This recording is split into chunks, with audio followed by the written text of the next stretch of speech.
de mieux vivre. Nous sommes dans le système des vases communicants. Tant qu'on ne souhaite pas à l'autre ce qu'on souhaite pour soi-même, tant qu'on n'agit pas pour l'autre comme on agit pour soi-même, tant qu'on ne préfère pas pour l'autre ce qu'on préfère pour soi-même, une règle est simple dans la vie. Tant qu'on ne la pratique pas au quotidien, alors oui, la souffrance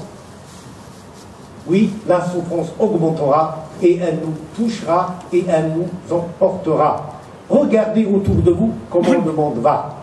Regardez au quotidien, nous avons parlé des médias, regardez au quotidien, chaque matin, au petit déjeuner, au moment où on ouvre les yeux pour commencer sa journée, on la commence avec des meurtres, avec des conflits, avec des guerres, avec des sangs, avec de l'injustice. Et je vous en ferai gré, chacun de vous, et nous sommes devenus quelque part des êtres qui sont drogués, accros comme disent les jeunes, accros à cette information négative, et chacun de nous devient comme s'il avait par une forme d'élection, sans mot à dire, sans rien comprendre réellement à ce qui se passe. Nous formulons des jugements. Quand on parle de l'islam, par exemple, aujourd'hui, on oublie que le quart de l'humanité est musulmane aujourd'hui.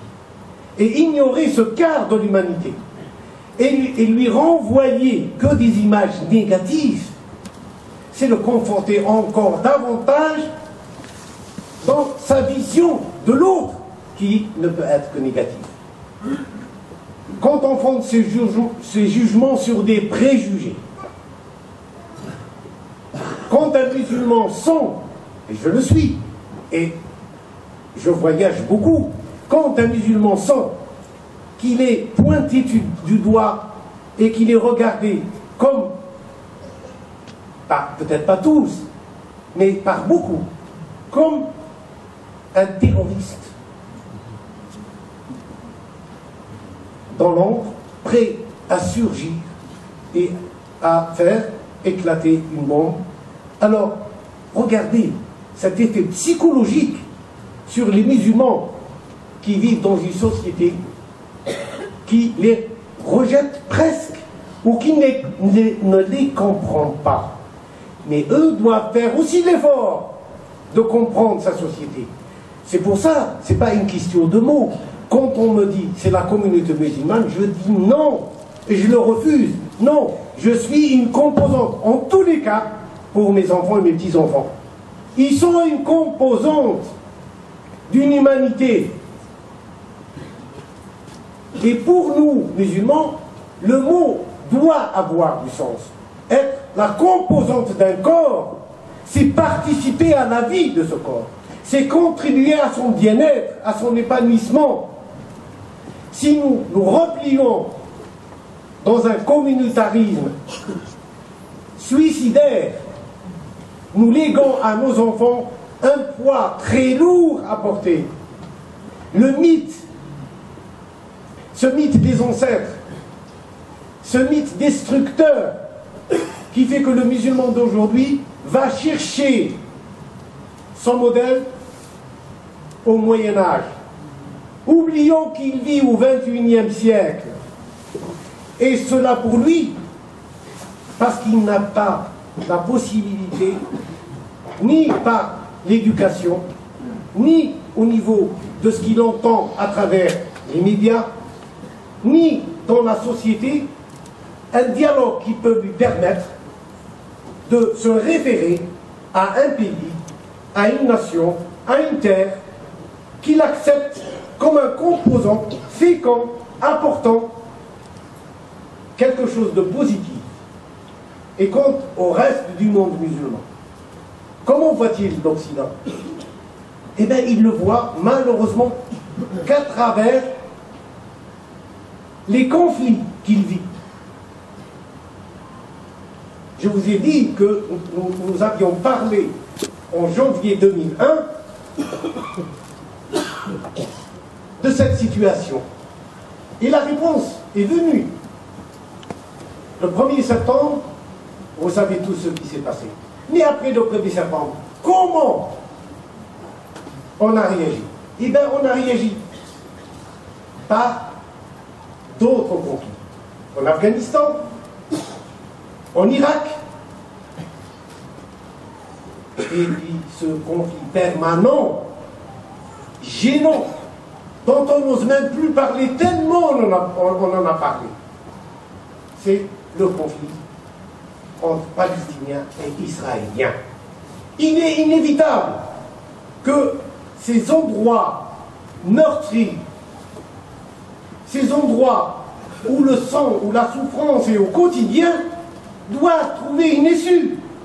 C'est impossible de pouvoir réparer quoi que ce soit si dans ce corps de l'humanité, et nous sommes une humanité, et nous sommes un corps avec des membres qui sont complémentaires, si une partie du corps souffre, la fièvre est ressentie par le corps tout entier.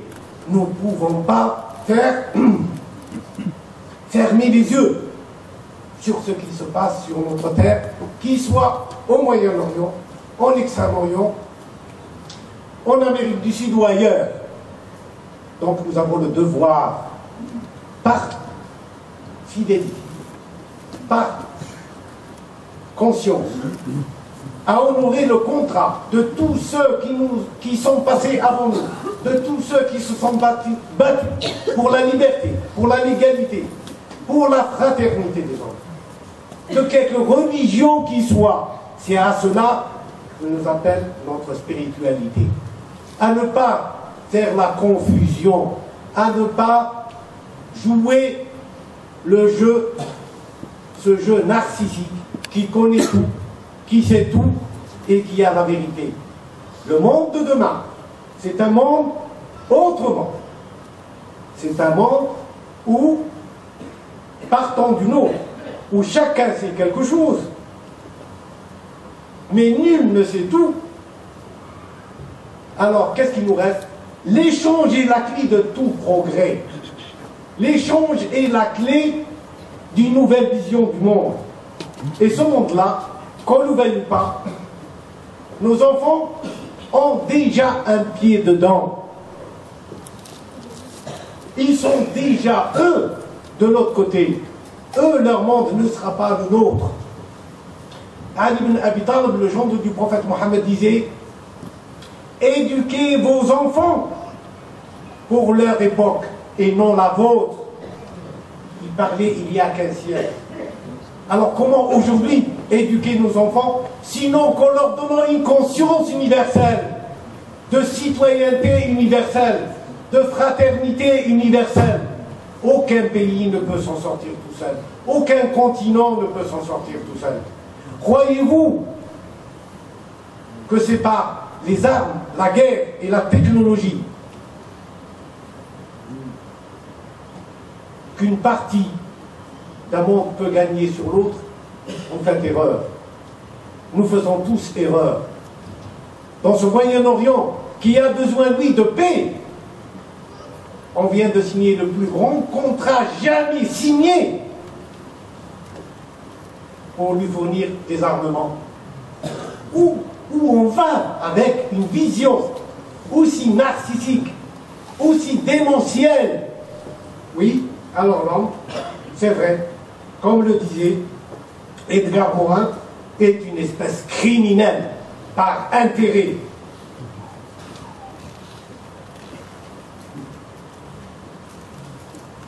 Je voudrais quand même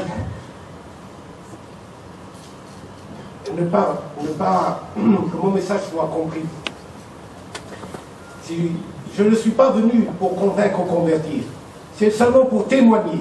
Je vis depuis 35 ans en essayant de faire connaître cette voie du milieu, cette voie de la raison, et cette voie aussi qui nous relie à l'ineffable.